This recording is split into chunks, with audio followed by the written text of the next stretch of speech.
The article number 7.9.4 on textbook page number 178. We previous article we discuss two main article, Young's double slit interference pattern and single slit diffraction pattern. These two article we here comparison. What are the difference in between? आणि तुम्हाला एकदा difference कळालं की मग तुमची कन्फ्युजिबल चूक होणार नाही. हा डिफरन्स देखील कदाचित तुम्हाला 2-3 मार्कासाठी विचारेल.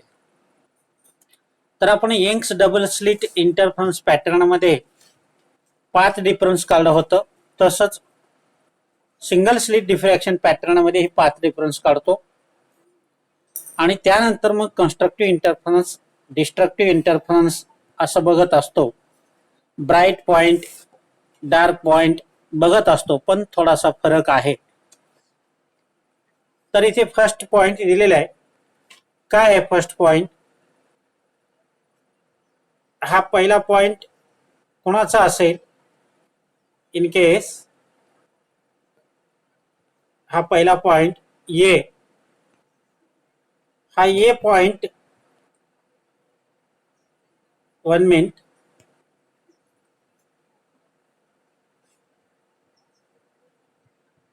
हे दोन ए आणि बी वरती आर्टिकलचे नाव लिहिलेले. ए हा यंग्स डबल स्लिट इंटरफरन्स आहे आणि बी नंबरचा हा सिंगल स्लिट डिफ्रॅक्शन आहे. दोन्ही आपण बघितलेले आहेत. तर पहिला ए याचा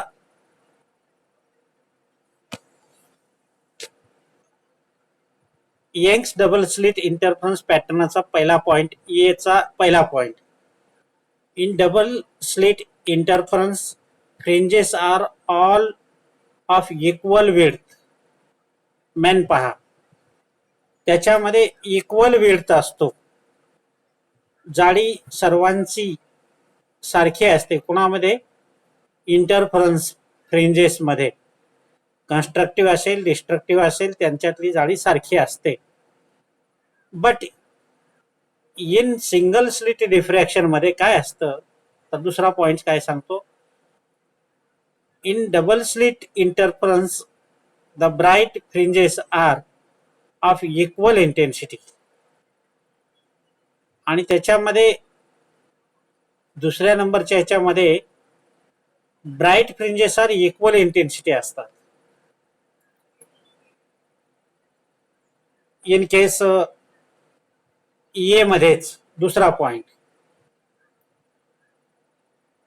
आणि तिसरा पॉइंट काय आहे? ए मधलाच, या पहिल्या ए मधलेच तिन्ही पॉइंट आहेत. In interference pattern the separation between slit and, त्या स्लिट मधलं सेपरेशन फ्यू मिलीमीटर असतो. असे 3 पॉइंट दिलेले आहेत. आता सिंगल स्लिट डिफ्रॅक्शन पॅटर्न मध्ये काय असू शकतं ते बघूया आपण. तर त्यामध्ये पहिल्या पॉइंटचा रिलेटेड पहिला पॉइंट काय आहे? इथे वरच्या ह्याच्यामध्ये the double slit interference fringes all of equal width म्हणलेला आहे. तर इथे काय असेल? बी मधला पहिला, in single slit diffraction pattern only the non central maxima are equal width. फक्त सुरुवातीचा जो नॉन सेंट्रल आहेत ओनली ते कसे इक्वल विड्थ आहेत. म्हणजे किती आहेत? जवळपास 1/2 that of the central maxima. सेंट्रलच्या अर्धे आहेत. हा पहिला पॉइंट आहे. आता वरच्यातला दुसरा पॉइंट काय सांगितलंय? In double slit interference the bright fringes are equal intensity म्हणलंय. आता इथे काय होतो? In diffraction successive non central maxima decreases rapid in intensity.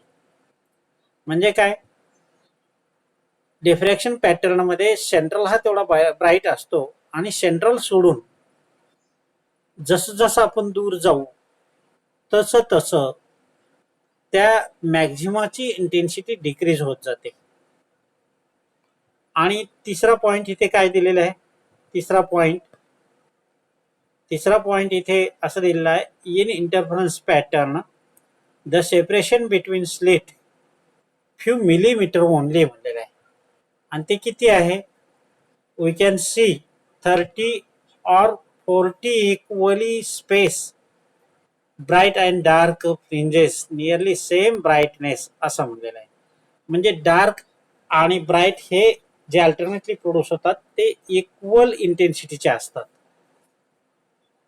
हे कुठे, इंटरफरन्स. आता डिफ्रॅक्शन मध्ये काय असतो, दुसऱ्या पेजवर पाहूया. डिफ्रॅक्शन मध्ये in this pattern the separation between the slit is the width less than, किती असतं तिथे 30 ते 40 मिलीमीटर होतं, तर इथे 20 ते 30 फ्रेंजेस एवढं राहील, म्हणजे मिलीमीटर मध्येच राहील. म्हणजे या ठिकाणचा डिफ्रॅक्शन पॅटर्न मधला डार्क ब्राईट ज्या रिंग असतात त्या छोट्या छोट्या असतात. आणि also width of the central bright fringes is twice that of all the other bright fringes. आणि जे सेंट्रलला ब्राईट असते डिफ्रॅक्शन मधली ती डबल आहे, इतर जे ब्राईट फ्रिंजेस आहेत रिंग त्यांच्या डबल आहे. अशा टाईपचं हे 3 पॉइंट आपण इथे बघितलेले आहे. तर हे 3 पॉइंट तुम्ही लक्षात ठेवायचं आहे, कदाचित डिस्टिंग्विश बिटवीन म्हणून येईल.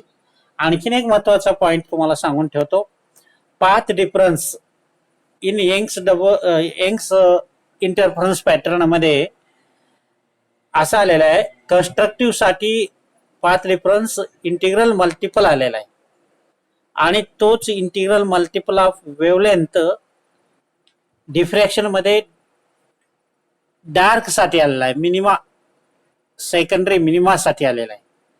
हा इंटरचेंज आहे, एवढं लक्षात ठेवा.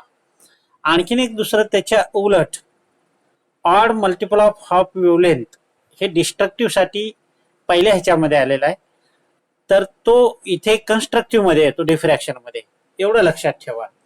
आणि एक इथे तुमच्या पुस्तकामध्ये एक समरी दिलेली आहे, अशी एक छोटीशी डिफरन्स म्हणून असा टेबल दिलेला आहे, comparison between interference and diffraction. काय काय कंपॅरिझन, इथे पहिला पॉइंट आपण फेज डिफरन्स एक्स्ट्रीम रेज, पहिला इथे दिलेला आहे for the nth bright fringes आणि खालचं डार्क, असे 2 भाग केलेले.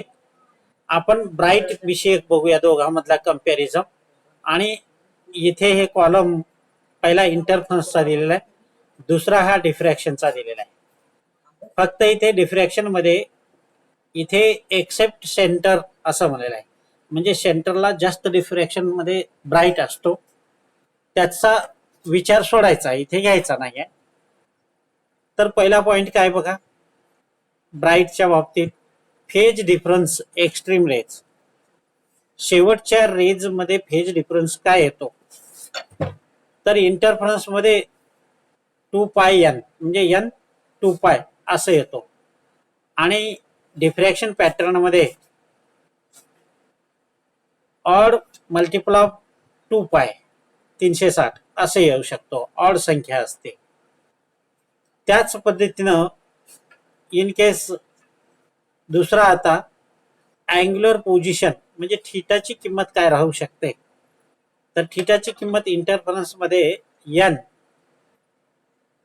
लॅम्बडा बाय डी, तिथे डी राहू शकतो. आणि डिफ्रॅक्शन मध्ये ऑड संख्या लॅम्बडा बाय डी, आता डी म्हणजे काय असेल इथे, ये ही घेतलं तरी चालतं, ये.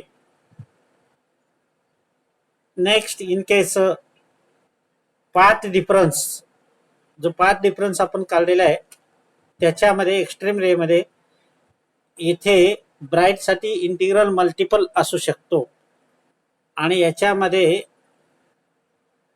ऑड मल्टिपल लॅम्बडा असं दिलेलं आहे. ही समरी दिलेली आहे, तुम्ही नीट पुस्तक उघडून पहा. आता distance from the central bright spot Y याच्या बाबतीत हे इक्वेशन काढलेले आहेत आपण. एन म्हणजे nth कुठल्याही नंबरचा, ही कॉन्स्टंट किंमत आहे कंसातली, lambda D by D into N width. तसंच इथे odd number lambda D by A into N D N W असं घेतलेलं आहे. इथे वरच्या एका एक्सप्रेशन मध्ये डी आलेला आहे, तिथे ए घ्यायला हवा. तुम्ही पुस्तकात बघा एखाद्या वेळेस. आता काळ्या अक्षरामध्ये काय लिहिलेलं आहे, for the nth dark bright. आता आपण ब्राईटचं बघितलं, इथे आता डार्कचं तेच बघायचं आहे. Phase difference between extreme rays. आता ही संख्या कोणती आहे, ऑड 2 पाय इंटरफरन्सची आहे आणि इथे इंटिग्रल मल्टिपल 2 पाय, म्हणजे इथे चेंज होते फेज डिफरन्सचे आणि ह्याच्यात फरक बघा, इकडे चेंजेस आहेत. तुम्ही कम्पॅरिझन करा टेबल समोर ठेवून तुमच्या. अँग्युलर पोझिशन काय असेल, इथे ऑड लॅम्बडा बाय डी, इथेही एन लॅम्बडा बाय डी म्हणलंय, ए घेतलं तरी चाललं असतं.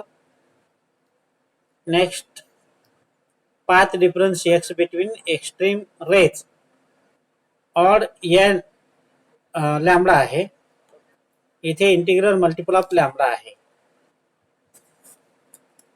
तसंच इथे last distance from the central bright spot, तर ऑड ही संख्या लॅम्बडा बाय डी म्हणजे वरची आणि हे सारखीच येणार आहे. तसं इथे क्रॉस आहे सारखं, इकडे ऑड आणि इथे n lambda D by A equal to n W.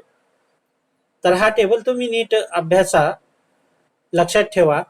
कधी कधी हे ऑब्जेक्टिव्ह साठी येऊ शकतं.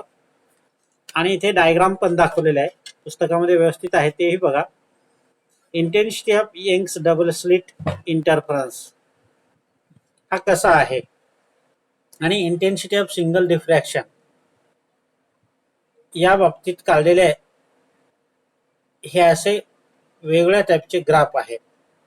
यांच्या कम्पॅरिझन जर बघितलं तर इथे वरच्या ह्याच्यामध्ये यंग्स डबल स्लिट इंटरफरन्स मध्ये क्रेस्ट सारखे आहेत त्रिकोणाकाराचे, 0 पासून दोन्ही साईडला सारख्या प्रमाणात आहेत. म्हणजेच या ठिकाणी ब्राईट डार्क हे सेम इंटेन्सिटीचे असतात. मात्र दुसरी जे दाखवला intensity of single slit diffraction म्हणलेला आहे, त्यामध्ये इथे पहा, इथे एक सेंट्रल मॅक्झिमा आहे, त्यानंतर बाकीचे क्रेस्ट छोटे छोटे होते गेलेले. तसाच रिझल्ट खालचा पण आहे डबल स्लिट डिफ्रॅक्शन मध्ये, त्यामध्ये हे दाखवलेलं आहे. म्हणजे सेंट्रलचा मॅक्झिमम राहतो, नंतरचे छोटे छोटे होत होत होत कमी होतात. म्हणजे या ठिकाणी जो ब्राईट दिसणारा असतो तो ब्राईट इंटेन्सिटी, जसं जसं दूरच्या रिंग बघत जाऊ आपण तसं तसं त्यांचे इंटेन्सिटी कमी होत जातात. आणि तसंच डार्कच्या बाबतीत सुरुवातीला थोडा फेंट डार्क राहील आणि जसं जसं आपण दूर जाऊ तसं तसं डार्क वाढेल या ठिकाणी. म्हणजे ब्राईट कमी होत जाईल आणि डार्क वाढत जाईल. हे डिफ्रॅक्शन मध्ये. मात्र इंटरफरन्स पॅटर्न मध्ये त्याच्या वेव्ह सारख्या आहेत, कुठेही गेलं तरी तेवढाच अंतर आहे, तेवढीच उंची आहे. म्हणजेच या ठिकाणी डार्क ब्राईट जिथपर्यंत दिसेल तिथपर्यंत सेम इंटेन्सिटीचे असतील. अशा टाईपचा हा आर्टिकल इथे संपतोय. म्हणजेच हा 7th चॅप्टर आपण ऑनलाईन पद्धतीनं इथपर्यंत सक्सेसफुली घेतलेला आहे. हा चॅप्टर संपतोय.